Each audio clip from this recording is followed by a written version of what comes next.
দেখো বন্ধুরা, মামা শ্বশুর বাড়িতে এসেছি, আর এই মামার অবস্থা দেখো, বিয়ে করেনি আর নিজে নিজেই খেটে মরছে। ঠিক হয়েছে, ঠিক হয়েছে, কাজ করো কাজ করো, যেমন মামি নেই। মামি থাকলে কি হবে, সেই মামি থাকলেও আমাকে কাজ করতে হবে, মামি না থাকলেও আমাকে কাজ করতে হবে। হ্যাঁ, তবু তো তিনি করতো কিছুটা, তুমি করতে কিছুটা। আর আমার কপাল, কি করবো আর। ও মামি পালিয়ে গেছে, না বিয়ে করনি গো? না, বিয়ে করিনি গো, পালাবে কেন। আর কি কি কাজ বাকি আছে? এখন আমার অনেক কাজ বাকি আছে গো। কি কি করবে, রান্না করবে না? হ্যাঁ, রান্না তো করবো। আমি এসছি, আমাকে কি খাওয়াবে?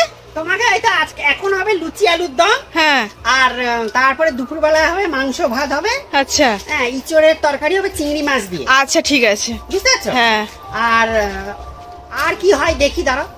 আচ্ছা ঠিক আছে। বড় বৌদি আসুক, কি বলে দেখি তারপর। আচ্ছা, মামি থাকলে কত ভালো হতো বলো তো। তুমি যে কেন বিয়ে করলে না, দূর, ওই জন্য আসতে ইচ্ছে করে না। করবো